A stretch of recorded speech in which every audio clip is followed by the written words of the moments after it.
Un autre film cette semaine qui est sorti, Cédric.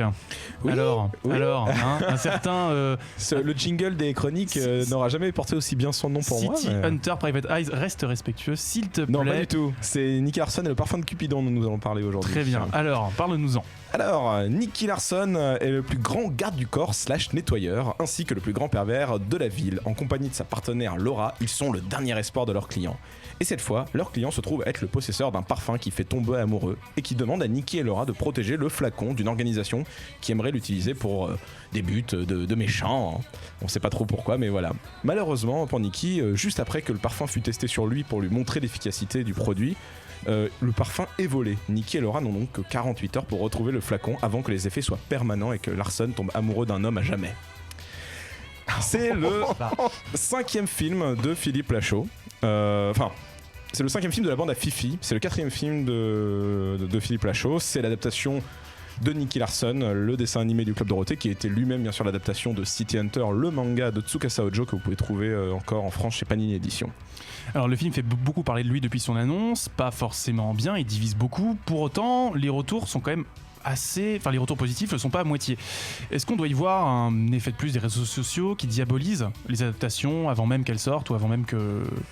Alors, au lieu de juger sur pièce. On va en parler juste après parce que je sais qu'autour de la table il y a quelqu'un qui n'est pas du tout de mon avis. Moi je considère que non, il n'y a pas de diabolisation. Je trouve que c'est un film raté à tous les niveaux. C'est un des pires films que j'ai vu ces dernières années et je vais vous dire pourquoi en fait.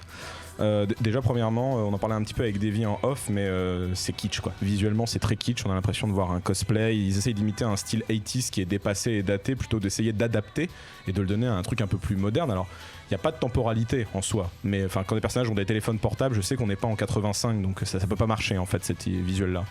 Ensuite, à part Elodie Fontan qui est la seule qui sait jouer, mais c'est une actrice que je trouve qui a du caractère et qui sait jouer.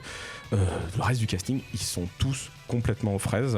Les guest stars, c'est ridicule. Il y en a énormément et mini spoil, si vous voulez voir les premiers seins du film, c'est ceux de Chantal là-dessous. Moi personnellement, c'est pas ce que je voulais voir le plus, mais bon.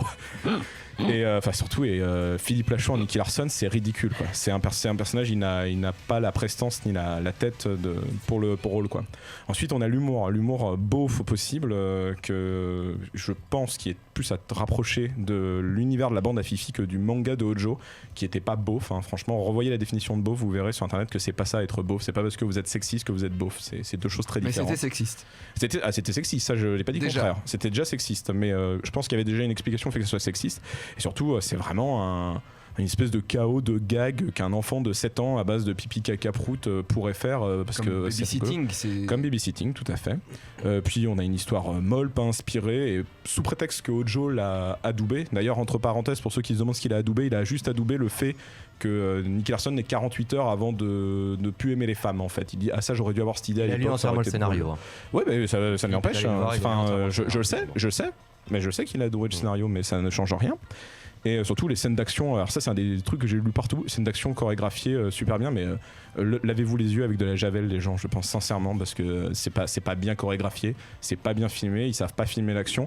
Je reconnais qu'il y a un effort, vraiment je reconnais qu'il y a un effort, mais c'est pas suffisant, c'est mou. Il y a des mecs qui attendent pour se battre en arrière-plan et il y a rien de très, très grandiloquent là-dedans, quoi, surtout pour un film français.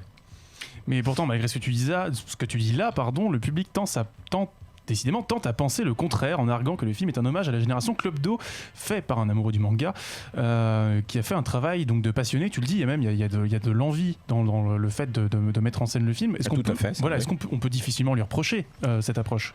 Alors, tu as raison, il y a une envie, il l'a montré plusieurs fois, ça je peux pas lui reprocher, Lachaud c'est un passionné, et vraiment tu vois qu'il connaît le manga, il connaît la musique, il connaît le dessin animé, il est très très fan et il avait une vraie volonté d'adapter. Mais je pense que c'est reprochable parce qu'il y a plusieurs là aussi points à ça. Déjà, c'est pas parce que t'es fan de quelque chose que t'es le plus légitime pour l'adapter. Au contraire, je pense que être fan, ça impose des fois le fait que t'es un peu aveugle face à des questions qui sont d'ordre d'adaptation et donc de trahison d'une œuvre. Tout le monde peut pas le faire. Bon, moi, je pense que là, c'est raté. En plus, il y a un fan service à outrance et pour moi, le fan service, ce n'est pas une qualité, surtout dans une comédie, surtout dans cette comédie-là en fait.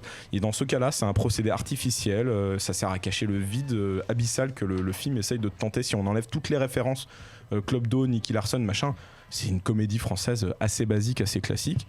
Puis tout passionné qu'il est, je pense que Lachaud, et il l'a montré plusieurs fois quand je suis été le voir à la Comic-Con dans son interview avec Ojo, il comprend aucun procédé de mise en scène et de dramaturgie basique. Et pour ceux qui étaient à la Comic-Con, il a expliqué que la scène de fin, il a voulu faire une scène où pendant que Larson embrassait Laura, il allait soulever la jupe de la meuf derrière pour regarder sa culotte. Et Ojo a dû lui dire que bah non, si Nicky Larson il déclare à Laura qu'il l'aime, il peut plus se comporter comme un pervers parce que le fait qu'il se comporte comme un pervers cache une blessure plus profonde qu'il a avec les femmes. Donc elle est réglée à ce moment-là, il peut plus faire ça. Et Lachaud a quand même trouvé un moyen de mettre un plan culotte rigolo à la fin parce que voilà.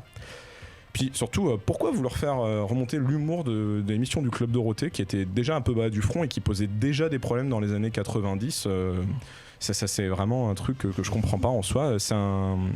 À part juste que fait Lachaud, il fait partie des véhicules, on en parlera peut-être tout à l'heure, c'est l'un des héritiers je pense de cette époque Club Dorothée en termes d'humour quoi. Et surtout l'animé c'était déjà une réadaptation du manga mais c'était jamais à ce point-là bas du front, ça a beau être sexiste comme je disais, c'était pas beauf et les dialogues peut-être changeaient en français donc l'interprétation qu'on pouvait en avoir mais picturalement l'image était tellement forte qu'on pouvait pas penser que Nicky c'était un débile en fait puisque visuellement il y avait quand même un air sérieux et badass qui en démêlait. Donc au final, adapté Nicky Larson par Philippe Lachaud, Lachaud il a réussi deux choses. Déjà, il nous a rappelé que le Club d'eau c'était un peu le TPMP des enfants pour l'époque. C'est faux. C'est-à-dire un show qui faisait fi du bon goût et la tolérance pour imposer un humour normalisant et nivelant vers le bas. Ensuite, ça nous prouve que même armé des meilleures intentions, on ne peut pas toujours réussir si on n'a pas le talent ou la réflexion nécessaire à la tâche. Et pour les gens, et je finis sur ça, qui pensent que je me prends trop la tête ou que je les insulte parce qu'ils ont aimé le film, déjà vous avez tout à fait le droit de rigoler et d'aimer le film, c'est absolument pas un souci, je reproche des choses au film, pas à vous. Et surtout, je vous rappellerai juste que dans Fahrenheit 451 de Ray Bradbury, on brûlait les livres parce qu'on avait peur d'être inférieur face à une pensée que l'on ne pouvait pas comprendre. Ce qui fait que donc vraiment, je ne vous attaque pas. Pour moi, j'attaque cette culture du vide et c'est pas la faute des spectateurs, mais bien de ceux qui la créent et qui l'imposent le problème. En conclusion, Nicky Larson ne craint personne, mais Nicky Lachaud, ça vaut zéro. Alors on a compris, t'as pas aimé le film du tout. Kevin, Après toute cette aigreur, oui, parce que je bondis un peu. Kevin, déjà, du coup. Nicky Larson est une adaptation effectivement du dessin animé version française et non pas du manga, donc c'est bien de le rappeler. Ensuite, c'est une Madeleine de Proust de la génération Club Dorothée, c'est-à-dire que ça part sur le fond de Nicky Larson, mais après c'est une Madeleine de Proust pour tous les gens qui sont nés entre 1977 et 1989. Donc il y a effectivement, pour toute cette génération-là, c'est une grande Madeleine de Proust. Philippe, alors pour être très objectif, j'ai animé toutes les avant-premières du Nord de ce film et je connais très bien la bande à Fifi, je préfère le dire pour voilà, mais je pense que je suis quand même assez objectif, je suis pas forcément client de l'humour de Babysitting, un peu plus de celui d'Alibi. Là, il y a eu un véritable travail d'adaptation, ça fait 3 ans, 1 an d'écriture, avec une écriture, un scénario dont j'avais lu la première version qui a énormément changé à la suite, adoubé par les fans de Nicky Larson, en tout cas de la version française, c'est ce qu'on a vu au Comic-Con justement, même si effectivement il y avait un débat avec le créateur, mais a priori ça a plutôt été adoubé par le public. Il faut aussi se rappeler que quand j'entends que le Club Dorothée c'est le TPMP de l'époque, pas du tout. TPMP, Dieu sait que cette émission me dégoûte. Moi je suis très content d'être dans une génération où j'ai regardé le Club Dorothée et où on n'avait pas les anges de la télé-réalité, on n'avait pas tout ça. Le Club Dorothée, je pense qu'on va en parler dans le débat tout à l'heure, a été cinglé. Ne prenons pas de l'avance. Quand on regarde ce qu'ils ont amené, moi je suis très content d'avoir passé 4 heures à regarder Dorothée qui chantait les dessins animés plutôt que Nabila et ses seins à poil sur Énergie 12 comme les gamins de maintenant. Donc moi je suis très content d'avoir retrouvé cette Madeleine de Proust là. Il y a eu un travail de découpage important. Philippe, c'est son 4e film. Là on voit que le découpage est un petit peu plus abouti. Effectivement c'est du fan service mais on n'en demandait pas plus. Et moi j'invite vraiment les gens à aller voir ce film, à se faire une idée d'eux-mêmes pour ne pas plonger dans l'aigreur des mauvaises critiques. Alors après c'est vrai que pour tempérer ton avis quand même assez tranché sur le film, moi je vous cache pas, bon après je sais pas si vous avez vu autour du plateau, vous l'avez vu tous les deux le film, Grégoire, Lorraine, David, tu l'as pas vu le film? Non, je l'ai pas vu, mais j'ai un avis, c'est que j'irai pas le voir. Mais pour tempérer un petit peu, je trouve que quand même il y a des gags qui fonctionnent. Il y a effectivement j'ai envie de dire, c'est Karim Debache qui disait quand t'as 300 gags dans un film, j'espère qu'il y en a un ou deux qui marchent quoi, effectivement. Non mais l'arc de Didier Bourdon il fonctionne assez bien. Oui, parce que c'est Didier Bourdon, c'est-à-dire que je peux rigoler parce que j'aime bien Didier Bourdon, ça rend pas l'arc bien. Mais c'est l'humour, c'est très subjectif et je juge pas le fait que tu rigoles. On est toujours le beauf de quelqu'un, attention. C'est mais bien que sûr, à Cartoonist dans les années 80, fin 90, 98, 99, on avait les Bitoman, on avait même nous, une case en moins, on faisait ça, on se déguisait avec des costumes qui ressemblaient un peu aux dessins animés et on faisait que des blagues, un rappeur au Club d'eau. Mais ça, c'était en 1999. Est-ce que ce film n'arrive pas un peu tard ? Et l'envie aussi, il faut voir que pour toute cette génération qui va aller voir ce film, puisque la base c'est des gens qui ont grandi avec le Club Dorothée, je crois, la première base avant le bouche à oreille, je pense que c'est effectivement compliqué pour quelqu'un qui n'a pas grandi dans la version Club Dorothée ou qui n'a pas connu Nicky Larson de se plonger dedans, parce qu'il y a énormément de fanservice effectivement, mais je pense que c'est le bon moment parce qu'on a tous entre 20 et 40 ans et qu'il y a une, alors, je ne sais pas s'il y a une vraie demande, mais a priori avec le box-office il y en a une, je pense que c'est le bon moment d'arriver ça plus tôt, je ne sais pas s'il y aurait eu déjà les moyens techniques, le financement tel qu'il a maintenant, et je ne sais pas si le public aurait été au rendez-vous plus tôt. Et rappelons quand même que Ojo a refusé beaucoup de scénarios avant celui-là, tout à fait. précisément parce qu'il refusait le fait que les gens voulaient faire des films d'action comiques, lui voulait une comédie avec des scènes d'action intérieures, plutôt dans la tradition de la Carapate ou des choses comme ça. Je rappelle juste que Ojo cette année il a signé pour un film chinois, le film français, le dessin animé japonais. Ojo il a besoin d'argent, moi je pense aussi, donc après on peut dire ce qu'on veut, ce qu'on est, enfin ça vous me ferez jamais avaler qu'un japonais qui vous dit oui j'adore, enfin c'est les japonais, hein. Ils ont le second sens, le double langage autant qu'ils veulent, vraiment je crois pas, moi j'y crois pas, je sais qu'on lui a dit tous les gags du film, il a vu le film, il y avait un traducteur qui lui expliquait que c'était compliqué pour le traducteur d'adapter, pour lui faire comprendre les blagues et tout ça, mais moi je crois pas.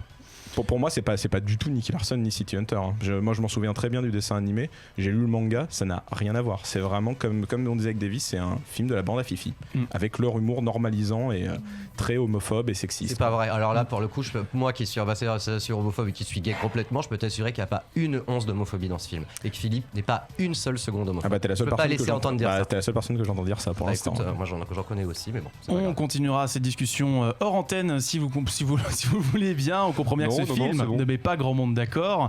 Enfin, c'est quand même bizarre que ce soit un film comme ça. C'est pas non plus Enfin, je comprends pas qu'un film déclenche autant de méchanceté et d'aigreur. Franchement, c'est un film qui est là pour faire rire. C'est un film qui est là pour faire du bien. C'est pas non plus un film de philosophie. Donc je comprends pas autant de. Mais bon. C'est ce que je disais dans ma conclusion. Donc tu réécouteras ma conclusion. C'est pas parce qu'un truc est simple qu'on peut pas réfléchir dessus. Et si justement on peut pas réfléchir dessus, c'est qu'il y a un vrai souci de base. Karel qui fait comme s'il avait aimé alors qu'il a mis 3 sur Sens Critique.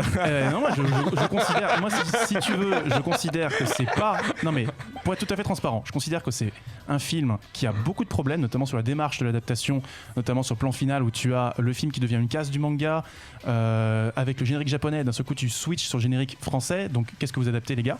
Et à partir de là, à qui vous vous adressez ? C'est ça le souci que j'ai avec ce film, c'est que à vouloir adapter un peu tout en même temps. Il sait après, peut-être comme pas Philippe, trop.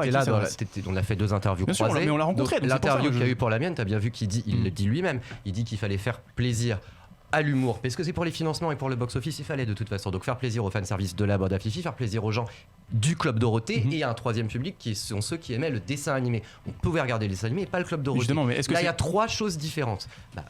Mais est-ce que cette équation peut être résolu facilement? C'est ça le problème que j'ai. Ça mérite d'être essayé, au moins celui qui n'essaie pas ne se trompe jamais. Tout à fait. Et donc essayez d'aller voir quand même. Vous voyez bien qu'il y a des gens qui apprécient, des gens qui apprécient pas. Et c'est simple d'avoir eu ça. Voilà, on a eu ça sur plein d'autres films. On a eu ça sur Ready Player One, on a eu ça sur Star Wars, on a eu ça sur plein d'autres films. Donc voilà, moi je trouve ça sain qu'on puisse en discuter. Star Wars. Et on va pas refaire ce débat. Jeux vidéo, BD, manga, séries et cinéma de genre. L'actu Pop & Geek, c'est dans Hyperlink, votre cocktail de bulles et de pixels, avec Karel et son équipe, tous les dimanches à 16h, en direct sur VL.